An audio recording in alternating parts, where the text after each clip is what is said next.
يا كبر همي كل ما يقبل سواد الليل تجيني الهموم. أمة يوالون اليهود ويناصرونهم على المسلمين، أمة يناصرون الصليبيين على المسلمين، كيف ينتصرون؟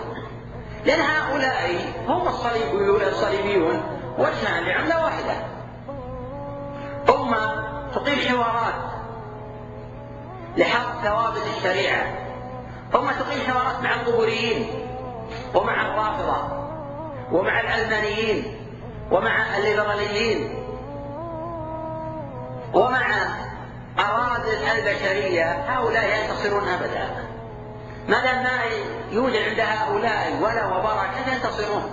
لأن الذي لا ينتصر على نفسه ولا ينتصر على شهوته، لأنه لا يمكن في يوم من الأيام أن ينتصر على عدوه.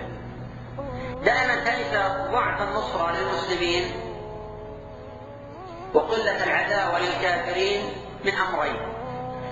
الأمر الأول ضعف الإيمان بالغيب وما أعد الله للمحسنين. الأمر الثاني النقص في العلم. إذا كان عند العبد نقص في العلم أو نقص في الإيمان في الغيب قلت موالاته للمؤمنين وموالاته للكافرين. وقد تشهد الأمور نفسها أخرى كحب الدنيا مثلا، لأن العبد إذا حب الدنيا بلا ريب أنه يؤثر منصبه وجاهه على نصرة المؤمنين، لأنه قد يتعرض في نصرة المؤمنين إلى قطع جاهه أو ذهابه، قد يتعرض إلى معاداة الكافرين إلى نقص جاهه وما يتعلق بذلك. فلذلك حذر النبي صلى الله عليه وسلم من الدنيا، من الركون إليها وما يتعلق بذلك لما تؤدي إليه هذه الأمور. كما في نص سورة النحل قال الله جل وعلا حين ذكر قال ذلك أنه يستحق الحياة الدنيا على الآخرة وأن الله لا يهدي القوم الكافرين. فأخبر الله جل وعلا أن سبب الكفر وسبب البعد عن الدين هو حب الدنيا وكراهية الموت. وذلك في حديث ثوبان قال صلى الله عليه وسلم يوشك أن تداعى عليكم الأمم كما تداعى الأكلات إلى قصعتها.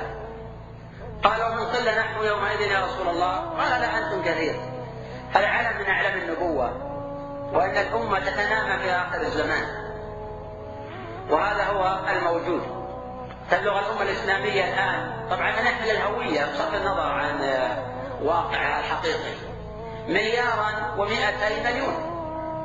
هذا من يحمل الهوية الإسلامية باعتبار أنه مسلم، يكتب في البطاقة بأنه مسلم.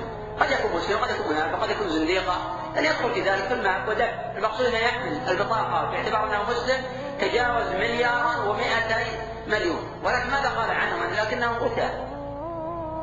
والدليل على حفنة من اليهود الصهاينة في فلسطين لم يحرك أبناء المسلمين لإخوانهم في فلسطين شيئا، اللهم إلا طائفة تعاطف مالي وطائفة تعاطف في اللسان.